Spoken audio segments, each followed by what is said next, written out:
Добар ден, почитувани, вие следите најновата Телма амбуланта. Петочното издание го реализираме во соработка со клиничката болница Жан Митрев. Мастите наслаги на стомакот представуваат опасност за здравието. Стомачната дебелина двојно го зголемува ризикот за одредени болести како што се заболувањата на срцето и мозочниот удар. Исто така таа е дел од метаболичкиот синдром кој што пак води кон диабетес тип 2.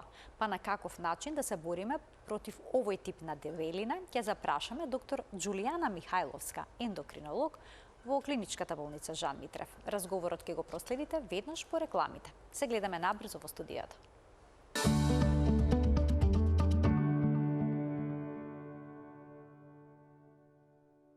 Стомачната дебелина велат дека е аларм за нарушено здравје. Зошто токму оваа дебелина е опасна? Ќе запрашаме доктор Џулијана Михајловска, ендокринолог од клиничката болница Жан Митрев. Докторке, добре ни дојдовте повторно во Телма амбуланта и добар ден. Најдов, добре што ве гледам повторно во овако убаво издание. Проблемот со дебелината е присутен насекаде, вела дека има епидемија на дебелина.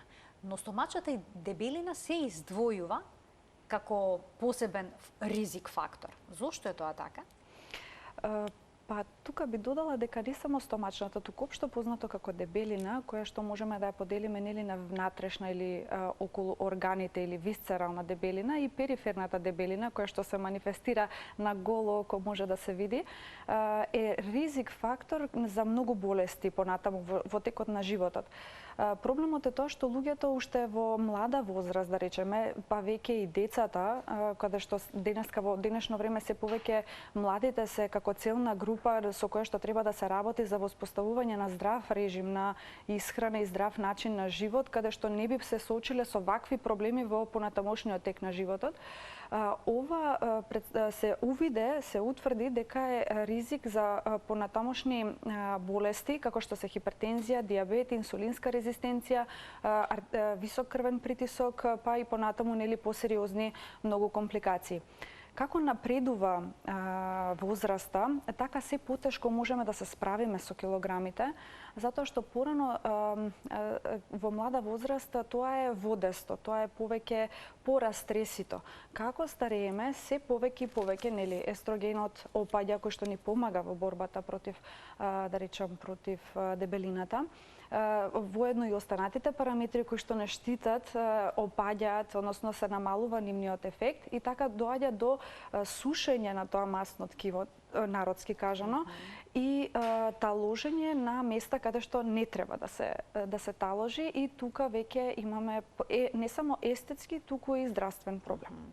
Дали децата кои што имаат покачена телесна тежина ќе имат проблем со килограмите подоцна во животот? Многу веројатно.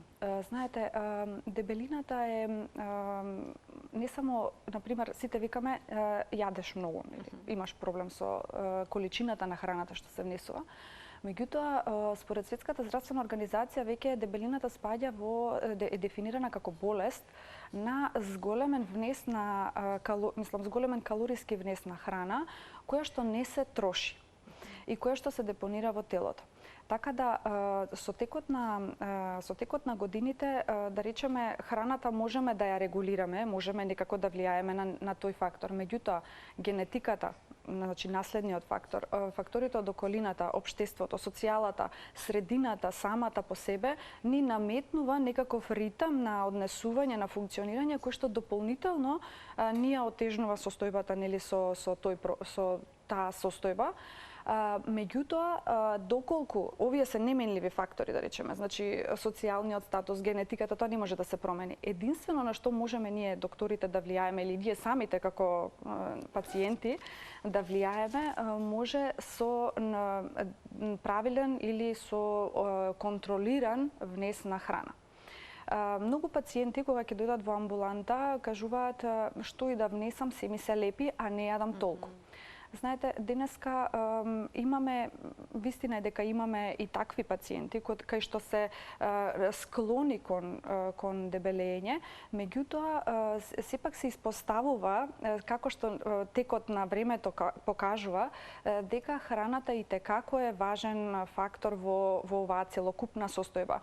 Затоа што ние можеме и воопшто, например, да не внесуваме нешто многу храна, меѓутоа проблемот е дека ние не го трошиме тоа. Значи Физички сме неактивни. Физички сме неактивни. Значи може да постои на пример вие да јадете денеска и една салата, меѓутоа вишокот што го имате веќе од претходно, вие нема да го потрошите и автоматски не намалувате тежина, можеби нема да покачите, меѓутоа нема и да намалите и покрај тоа што сте изеле само една салата. Затоа што не сте почнале да трошите и да влегувате во минус. Бидејќи нашиот организам е на еден тип на часовник. Тој цело време се движи напред. Конкретно за проблемот со дебелината, ние мораме да го стопираме и да почнеме да го враќаме назад. Односно, тој анаболен метаболизам, значи тоа создавање на масно ткиво, натрупување на масните наслаги, мораме да го стопираме и потоа да почнеме полека да го трошиме.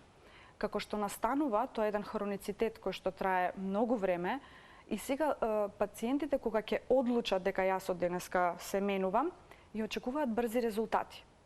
Тука имаме, да речам, мали проблеми во третманот на тие пациенти, бидејќи очекуваат дека ќе имаат исто така брзи резултати како што би посакале, нели? Меѓутоа, треба да го знаеме моментот дека како што настанала дебелината, така треба да очекуваме дека ќе се намалува и тоа е најздравиот начин на намалување на телесната тежина. Постепено. Без при тоа да имаме нели висната кожа, да имаме некакви нус ефекти од дебелењето, односно од слабењето, поправајќи едно да расипеме нели друго, па да треба да одиме на некои други корекции, што не важи за пациентите кои што се со екстремна дебелина. Тие секако дека може со текот на нели слабењето дека ќе треба некоја дополнителна естетска интервенција да применат поради виснатата кожа. Така е. И сега споминавте дека дебелината не е само естетски, туку и здравствен проблем, но има еден парадоксален термин на кој што може да ни идеме, а тоа е здрава дебелина. Па постои ли нешто такво? Не постои здрава дебелина. Во принцип, сега вака има, например, сите ние имаме одреден степен на масно ткиво. Тоа е пожелно да се има, секако, за посебно на одредени места од телото, каде што ни служи секако како еден, да речам, изолаторен момент, хормонски момент и се останато, кој што како масното ткиво како функција го има. Меѓутоа, здраво масно ткиво е се што е во нормална, например, нормален body mass index, кој што е до 24,9, кој што се мери со телесната тежина и висина. И тука некаде до 24,9 го сметаме за нормално масно ткиво. Се останато веќе над 24,9 го сметаме за надхранетост и обезност тип во трите класи 1, 2 и 3 во зависност од степенот на body mass index. Меѓутоа во денешно време и обемот на струкот, односно антропометриските мерења се земаат во предвид како кај женскиот пол, да речеме што е 80, а машкиот 94 сантиметри. Тоа се значи границите кои што се не смееме да ги да. надминеме. Но дали е подобро масните наслаги ако се наталожени на задникот, на нозете, на рацете или пак рамномерно на целото тело, отколку да се на стомакот? Пациентите кои што имаат проблем со, да речам, манифестната дебелина, значи таа која што се гледа и со голо око, повеќе имаат на целото тело, не само абдоминална дебелина. И тие ни се, да речам, полесни пациенти за третман од аспект на тоа дека веднаш штом ќе се створи некаков процес на слабење, тие ќе почнат да слабеат први на лицето, потоа се рацете, нозете и на крај е стомакот. Тоа се најтврдокурните масни наслаги. Тоа е најтешката регија за слабење и затоа, например, стомачната дебелина, која што е особено изразена кај машкиот пол, тука имаме проблем со, да речам, евидентирање на тоа слабење, бидејќи килограмите потешко се симнуваат. Но, од друга страна, имаме намалување на обемот. Затоа, например, психолошкиот момент, односно прегледот кај ендокринолог е многу важен од аспект на тоа дека ние сето ова им го кажуваме на пациентите и го подготвуваме за процесот на слабење кој што е долготраен и мора да се биде издржлив, дисциплиниран и решителен. Доколку не сме такви, значи веќе имаме огромен процент на пациенти кои што може да се пофалиме дека имаме добри резултати, меѓутоа има и голем дел од пациентите кои што се измачиле, да речам се насочиле на тоа само да го прават и дека мора да успеат и потоа со текот на времето како ќе проречат на посетите, јас на пример ќе кажам за месец дена он нема да дојде за месец дена пошто е добар, ќе дојде за 6 и така, и со текот на времето веќе пак почнува да се прилагодува на тие општествени, околински, социјални, неменливи фактори да го превземаат, нели, да стануваат доминантни и тука повторно да ги покачуваме килограмите.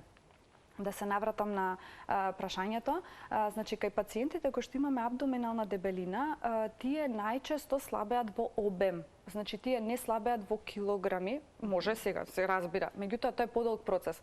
Поспориот процес каде што можеме да евидентираме вистински резултати од слабењето се намалување на обемот. Па така пациентот ќе дојде и ќе рече од XL сега се намалив на L, намалив на број, еве гледајте тука ми се шири кошулата и веќе се приметува дека и тој е задоволен, без разлика што не е намалил на пример на телесната тежина, бидејќи топењето на масните наслаги е многу долг и тежок процес.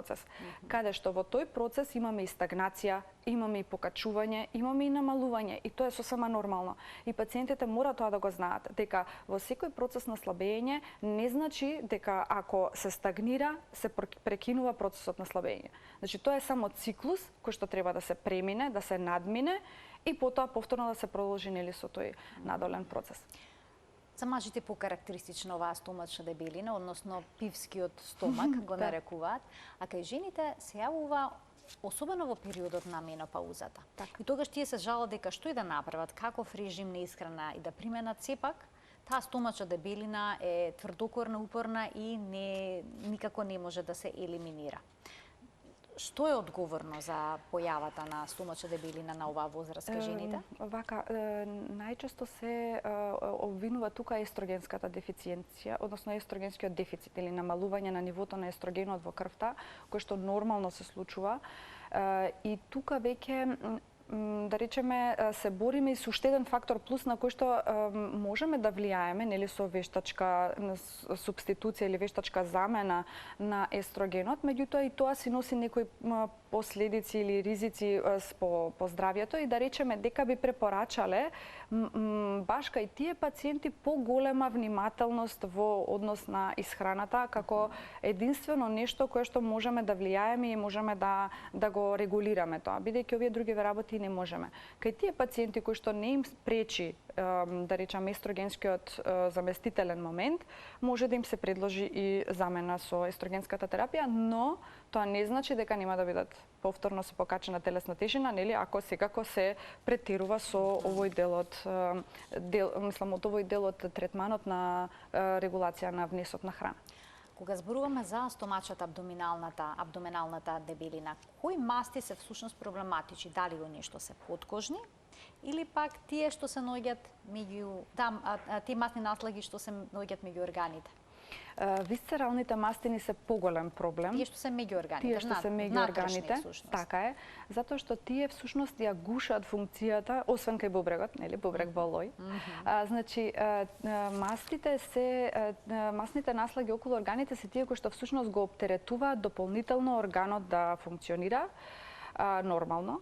И дополнително може да доведе до негово оштетување со, да речам, или губење на функцијата, или пореметување на функцијата. И тука веќе имаме, и затоа, например, се плашиме кај пациентите со воопшто со дебелина, затоа што тие чим имаат периферна, сигурно имаат и висцерална, се плашиме кај нив и се обидуваме да ја подкренеме свесноста дека треба да се превземе нешто, бидејќи многу пациенти со покачена телесна тежина не се доживуваат себе си дека се такви, значи дека имаат проблем со килограмите. Тоа исто е, да речам, виновна за тоа и средината, значи како средината ја доживува. Многу често пациентите со покачена телесна тежина и фамилиарно се со покачена телесна тежина, значи ако мајката многу често и ќерката, ако таткото многу често и ќерката и мајката, значи има некоја тука поврзаност како стил на живот, како режим на функционирање на тоа семејство и затоа е многу важно да се превенираат сите компликации кои што би настанале заради таа висцерална дебелина, која што секако би се решила или со фармаколошка терапија, нели како помош, како поддршка, меѓутоа секако и диететскиот режим кој што е многу досаден. Ние цело време нели само тоа ајде, цело време го збориме тоа, меѓутоа се увиде дека барем во денешно време постојат многу начини на кои што можеме да најдеме некој собствен режим на исхрана кој што нема да не тера да се мачиме. Јас тоа го кажувам, значи они ќе дојдат и ќе кажат ама јас пробав ова, пробав ваква диета, пробав онаква диета и не успевам, значи се изморувам и тоа е нормално, значи кога нештото се дава со однапред утврден протокол, тоа со текот на времето веќе се занемарува и веќе ни се здосадува, затоа што тоа не е ден, не е два, тоа се години во прашање и живот во прашање. Затоа секогаш препораките и ќе дојде имате ли некое ливче да ми дадете. Значи не е поентата за ливче. Поентата е да се створи доволен внес за организмот, само колку да се задоволат нормалните функции, без при тоа да се претерува, а да не се мачи организмот. Односно да не се мачи сега пациентот што треба денеска да јадам, нели? Ако земам нешто друго, дали може со ова да го заменам? Тоа е премногу оптеретувачки за сите, не само за пациентот. И затоа е најдобро да се створи навика дека се што сме јаделе до сега треба упола да го скратиме, за да имаме евидентен, така е, за да имаме евидентно подобрување на сите овие работи кои што претходно ни се наталожувале. Пред да преминеме и детално да ги обработиме стратегиите за намалување на килограмите, уште неколку прашања би ви поставила кои што се однесуваат на наталожените масти во организмот, пред се на оние во стомакот, на висцеларните масти. Дали има вистина дека натрешните масти, висцеларните се однесуваат како ендокрин орган? Да. Вистина дека всушност може да ни направат некакво нарушување со хормоните во телото. Да, меѓутоа ендокрин орган се смета пред се масното ткиво. Значи тоа како што кажавме, нели богато е со вода и со хормонски, протеински, аполипопротеински и секакви останати материи кои што ни се потребни за нормалното функционирање. Меѓутоа моментот е дека не ни прави масното ткиво толкав проблем во здравствената состојба од секретирачкиот момент, колку што ни прави проблем од неговото само, да речам, само постоење, само постоечки дел. Значи, кога тој постои, освен секрециите штетни што ги има и дополнително ослабување на органите значи, например, имаме замастен црн дроб, кој што со замастување на црниот дроб може да доведе до фиброза на црниот дроб. Значи, масните клетки веќе толку многу се намножуваат во црниот дроб или да речеме и панкреасот, без разлика, кои што веќе ги заменуваат нормалните клетки кои што функционираат. И тогаш веќе немаме функција на црниот дроб и може да се доведе до неалкохолна стеатоза на хепарот или да речеме тотална дисфункција на хепарот, каде што на црниот дроб, каде што тоа значи дека ќе имаме афункционален црн дроб само од дебелината. Меѓутоа, тоа ајде да го речеме, тоа е многу долготраен процес. Брз процес, односно евидентен процес, се секојдневните проблеми со кои што се соочуваат пациентите со дебелина.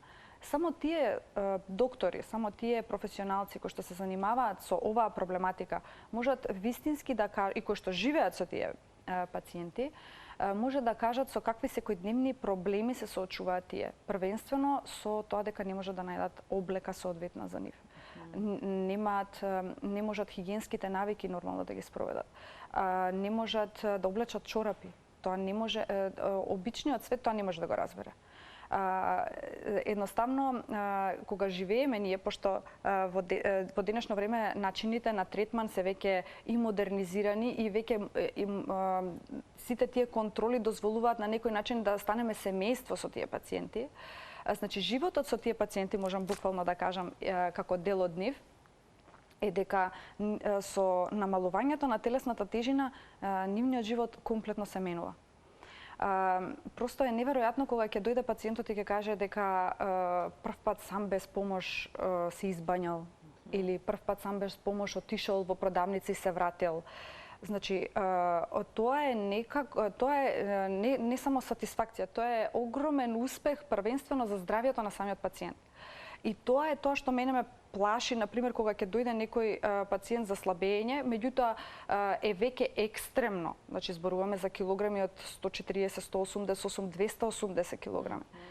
Тоа се пациенти кои што едва и стојат или не можат да одат. Рани се појавуваат по нозете, течат нозете. Тоа да не зборувам нели за масните наслаги кои што самиот пациент ги влече со себе, ги носи на себе. Меѓу нозете се појавува исто масни наслаги, па се тријат, па се ствараат рани. Значи тоа се некои состојби кои што обичниот свет од страна ќе го рече леле, види го пациентот као има проблеми со килажата. Меѓутоа тој нема проблеми со килажата, тој има проблеми со секојдневното функционирање.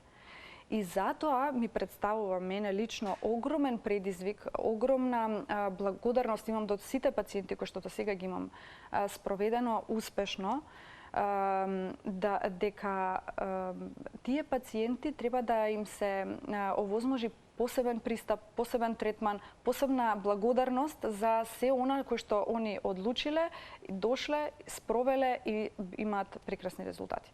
Ќе ги вклучиме и гледачите од овој момент да постават прашање во денешната телмамбуланта, а е поврзано со темата на која што зборуваме, дебелина, третмани за регулирање на проблемот со зголемената телесна тежина. Секако ќе проговориме делумно и за метаболниот синдром, но малку подолу во емисијата веќе споменавте дека е потребно да се направат промени во животните навики. И сега ние кога размислуваме за здравјето, сваќаме дека тоа е скапоцено и најважно, но тоа обично го правиме додека седиме во фотелја удобно, гледаме телевизија и најчесто смислуваме некои такви интелигентни алтернативни патишта да најдеме решение да ги намалиме килограмите, а при тоа да не направиме никакви промени во исхраната или пак во физичката активност. Па може ли со таков некој елегантен начин, да речеме чаеви за слабење, или пак, не знам, некои прашоци кои што се нудат на пазарот да се намали на вистина телесната тежина, а да продолжиме да јадеме со исто темпо и да не се движиме? Не постои такво нешто. Одма, мислам да го скратам објаснувањето, не постои такво нешто. Да постоеше такво нешто, немаше да постојат дебели луѓе на светот, немаше да постојат пациенти кои што се со проблеми со телесната тежина и со кои што се соочуваат, да речам, со такви патологии. Ќе имавме магично, нели, такво препаратче кое што ќе овозможеше трајно, да речам, губење на телесната тежина. Постои фармаколошки третман на дебелината, за среќа, за огромна среќа можам да кажам, се појави такво нешто, кое што во голем дел ни ги олеснува оние пациенти кои што имаат, да речеме, релативно малку покачена телесна тежина, на која што може да се влие со добри намалувања од 30 на килограми, да речеме, може да се успее да се намали телесната тежина. Меѓутоа, за оние екстремните повторно доаѓа до, мислам, тука сме дискутабилно е дали со кој начин на третман да почнеме. И тоа е сепак спаѓа во медицина базирана на докази. Не е сепак нешто што е натура терапија или адјувантна терапија или нешто такво слично. И третманите се во денешно време веќе можам да кажам сосема задоволителни за овие пациенти. Ќе вклучиме гледачи со прашања. Добар ден за првиот од нив. Ало, добар ден. Повелете. Ќе ве молам едно прашање. Убав ден да имате. Ви благодарам, исто така ви посакувам убав ден и вам. Вака, јас сум 70 годишна жена, 74-5 кила поправена. Сега пролетов едно 4 кила имам поправено. Тоа не ми е страшно, мислам. Али имам со години како зрнца под кожното, по стомак и по спрегите, како да речем. Па ме интересира дали е нешто масно ткиво или не дај Боже некои тумори да не се.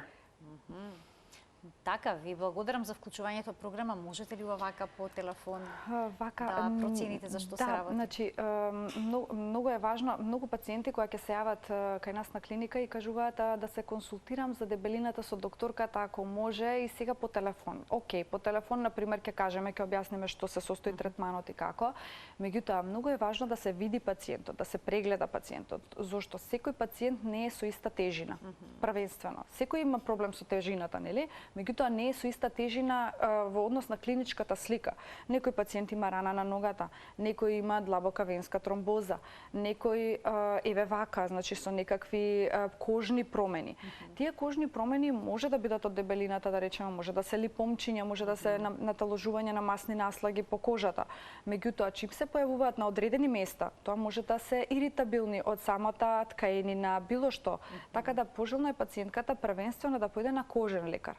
Кожниот лекар ќе дисоцира, мислам, диференцијално диагностички ќе постави доколку е од дебелината, ќе упати секако на соодветно место.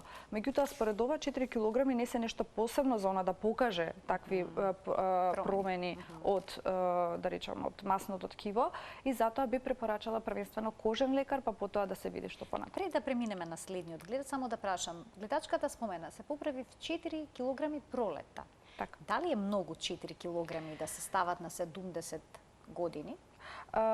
Во една сезона? Искрено да бидам, зависи од тежината на пациентката. Да, затоа што 4 килограми, например, на вас или на мене не би било нешто драстично, а па да не зборувам за пациентите кои што имаат проблем, тие нема ни да се примети дека имаат телесна тежина покачена. Ние можеме да ја носиме, меѓутоа проблемот е кај нас ќе се примети. Значи, ние ако сме 4 килограми плюс, кај нас ќе се примети, кај тие пациенти што имаат покачена телесна тежина нема да се примети. Но сепак 4 килограми се аларм дека веќе ние одиме во позитива. И дека тоа значи летниот период сега треба да биде причина, затоа што е убаво времето, затоа што можеме да си дозволиме храната да биде само зеленчук, ништо повеќе, бидејќи е богата сезоната, нели, баш е сезоната за такви работи, и да почнеме за до зимо, каде што повторно ќе станеме пасивни, да ги намалиме тие килограми и да дозволиме пак нормално да функционираме. Тука е проблемот во свесноста, каде што, значи, ние одиме, добро, 4 килограми, после одиме, добро, ајде уште 2 килограми, па уште 2, па уште 10, па уште 5 и веќе тоа е кругот. Сме изгубиле контролата. Така е. Уште еден гледач ке вклучиме. Добар ден. Добар ден. Повелете. Се јавувам да ја прашам докторката. Јас сум 57 годишна жена во климакс. Имам 54 кила. Имам понекогаш ми се надува стомакот, а повише ми е надоен стомакот. Што е проблемот? Не јадам многу. Дали имам нешто проблеми со зъбите, дали од тоа или од друго нешто? Така, ви благодарам за вклучувањето во програма. Благодарам. Значи, со самото тоа што имате проблеми со зъбите, може значи дека недоволно ја обработувате храната уште во самата устна шуплина, и дополнително тоа представува оптеретување на желудникот, нели? Затоа што дополнително се оптоварува за да може да ја свари таа храна. Или евентуално надуеност може да даде и хеликобактер, еден обичен најзастапен, да речам, причинител за надуеност. Затоа би препорачала пациентката да си се јави првенствено на матичен лекар, па потоа матичниот лекар во зависност од резултатите да ја упати во соодветна институција. Но тоа не е во директна корелација со климактериумот што таа спомена. Значи, секако надуеност може да постои, нели, како, да речам, како некоја пропратна состојба, меѓутоа бидејќи се потенцира како дека смета, добро би било да се исклучат останатите фактори кои што би предизвикале надуеност, а потоа да се препише на менопаузата. Уште еден гледач ке вклучиме. Добар ден. Добар ден. Повелете. Поздрав до вас и докторката. Би сакала да поставам прашање, се работи за мојот син. Значи, млад дечко, нели, меѓутоа постојано пораст на тежината. Има веќе 140 килограми, што ме загрижува доста. Највеќе во пределот на стомакот. Но проблем е што сега он би сакал да почне со нешто да се, нели, да намалува тежина, да прави диети, меѓутоа често, значи, работата му е поврзана со патување и искрено не знам како да му помогнам, значи стално нешто, нели, овошје, зеленчук, сите тие работи, меѓутоа треба нешто повеќе сигурно да се направи. Така, на која возраст е само, ако може? 24. 24 годишен е. Така, ви благодарам за вклучувањето во програма. Сега доктор Џулијана Михајловска ќе даде одговор. Да, таман ќе почнеме, мислам, можеме да зборуваме и за третманот, нели, на дебелина, па тука и можеби пациентката ќе се пронајде. Тогаш да го вклучиме следниот гледач, да видиме кој е неговото прашање, па ќе продолжиме така понатаму со одговор на двете прашања за да не чека гледачот. Добар ден. Ало, добар ден. Повелете. Јас имам 45 години, Така. а имам телес доста сум тешка, имам 97 кила, а имам проблеми со тироидната жлезда. Пијам елтирокс од 100 секој ден, 7 дена, и дали сега ми рекоа докторите дека од тироидната жлезда се толку многу здебелува. Но вие земате терапијата и сега вие, предпоставам, нормализирани се вредностите кои што укажуваат на хипотироидизам, така? Да. Така сега е нормализирано со оваа терапија, па прашањето е дали сега тироидната жлезда е всушност одговорна за вашиот проблем. Ова е интересно прашање. Ви благодарам што се јавивте и што го поставивте прашањето, ќе добиете одговор од докторката. Да поидеме редоследно, докторке. Еве, млад човек со навистина покачена телесна тежина, не е едноставно да се спроведе драматична промена во режимот на исхрана поради професионалниот ангажман, колку што ја разбрав мајката. Може да ги поврзам и двете работи, заради тоа што би сакала тука да го потенцирам терминот изговор. Значи, тоа е многу важен термин. Изговор. Така. И во двата случаи. И во двата случаи. Значи, едно е, например, да имаме вистински проблем со работниот процес, каде што имаме навистина некои вонредни активности кои што се бараат од нас, меѓутоа ние секогаш наоѓаме време за да јадеме. Секогаш наоѓаме време за тој дел од, да речам, потребата да ја завршиме. Така да патувањата треба да бидат, мислам, може да се работниот процес не треба да влие врз телесната тежина на човекот. Односно, во текот на тие патувања треба исто третманот да се спроведува. Односно, вниманието или припазувањето и така натаму. Конкретно, еве, кога ќе зборуваме за третманот, ќе и одговориме на пациентката, повеќе би сакала сега за ова за изговорот да кажам, значи и за пациентката со тироидната жлезда. Вистина е дека хипотиреозата, хашимотото допринесува за појава на покачување на телесната тежина, успореност, замор, млитавост, запек и се тоа што доаѓа заедно со хипотиреозата. Меѓутоа, пациентката затоа зема соодветна терапија. Значи, таа е доведена во еутироидна состојба. Значи сега во нормална состојба. Како нормална состојба. И затоа не може да препишеме дека дебелината спаѓа во... И последица, всушност, на...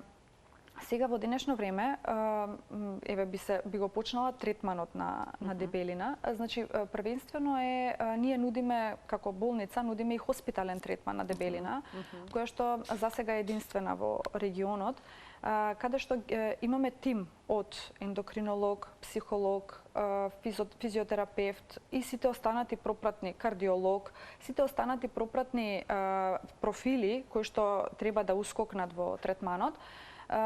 И при тоа, значи, првенствено го ограничуваме пациентот со дневниот режим на исхрана, каде што калориската вредност е значително намалена во однос на неговата и каде што почнуваме со активирање на веќе успорениот организам, метаболизам и се останато.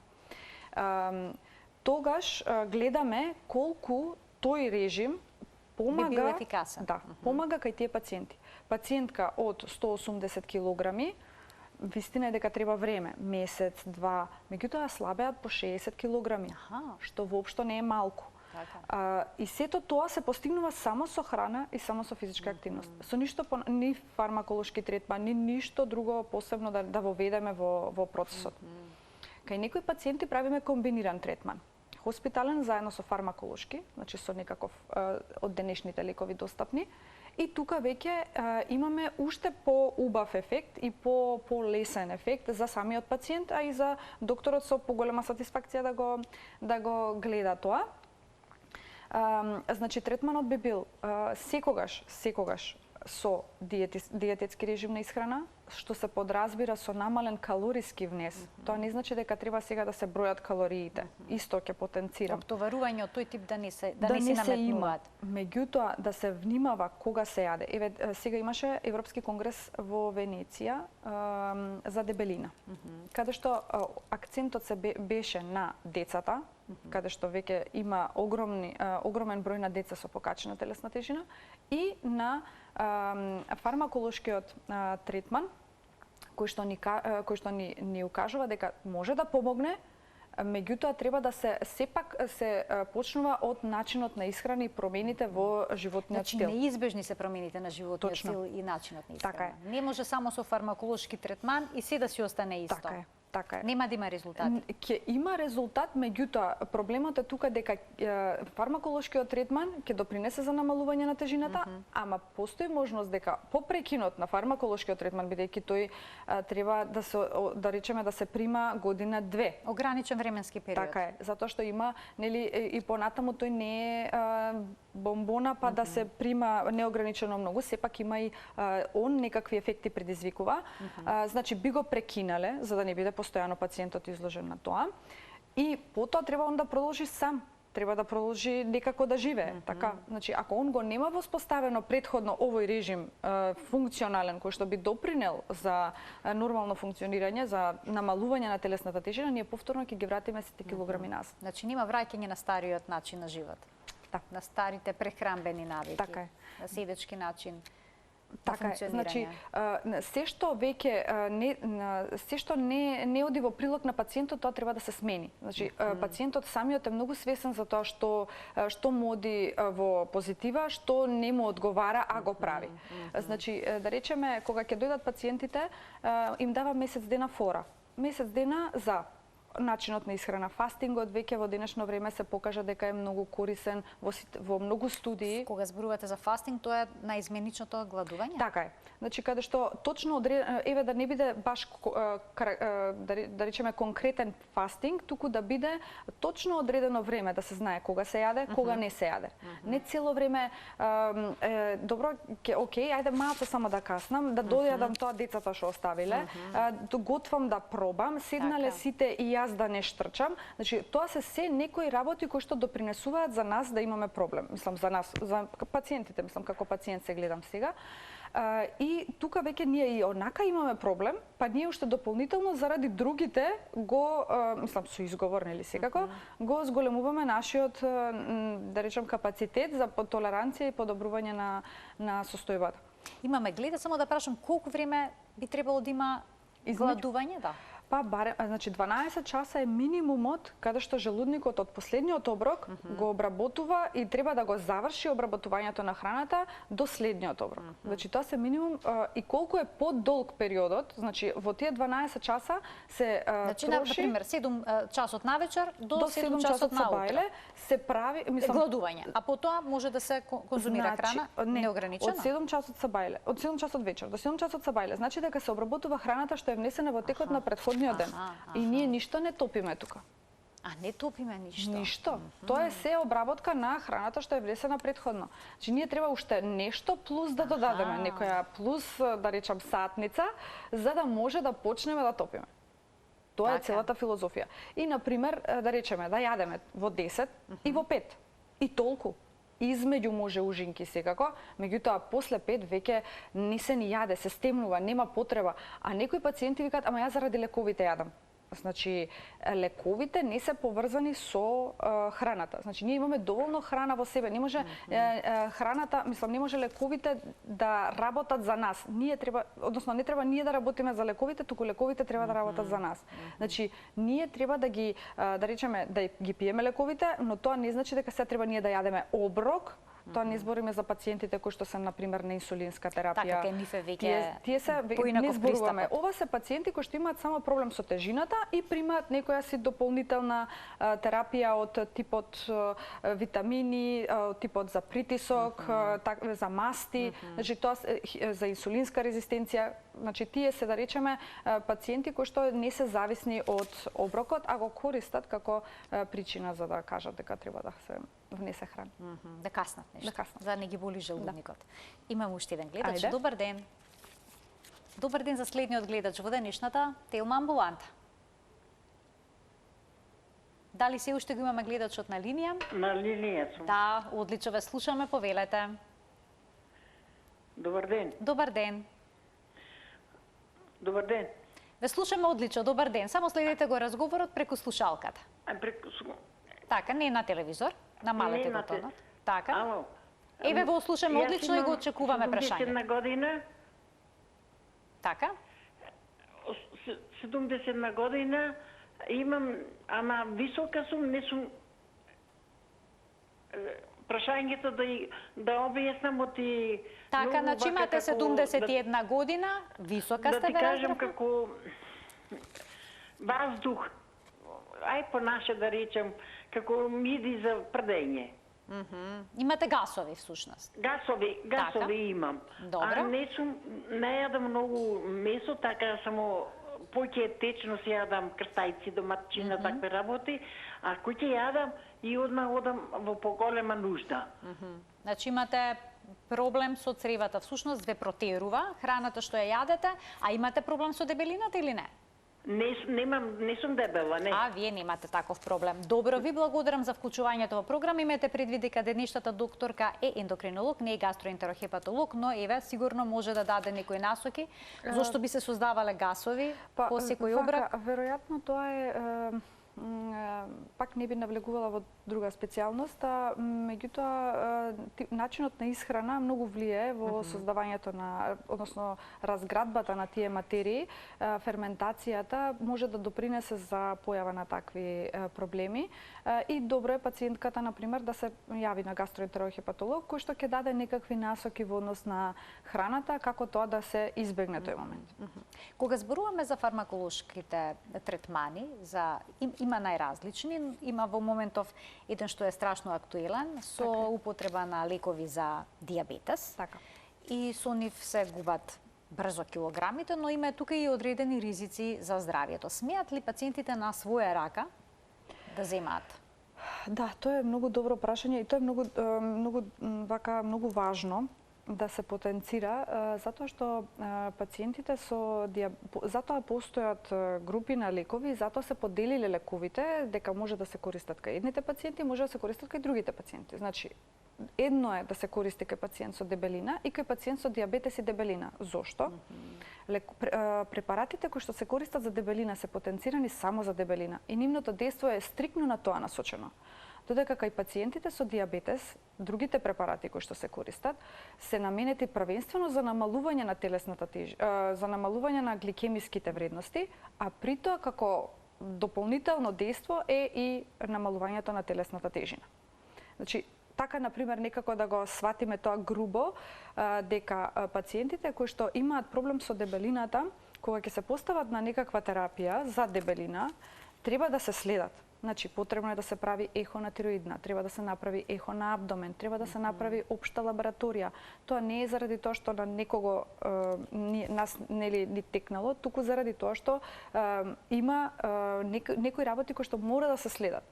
Например, познато е дека може да се створат камчиња во жолчка, може да се створи некое дополнително, да речам, наштетување, кое што не мора да значи дека е од лекот. Меѓутоа, ние треба да имаме нешто што било пред, односно пред да почнеме со третманот, и нешто што се случува во текот на третманот. Многу пациенти кога ќе се постават на терапија повеќе не се појавуваат. Они тераат, како тераат, така тераат. Немаме увид во никаква контрола.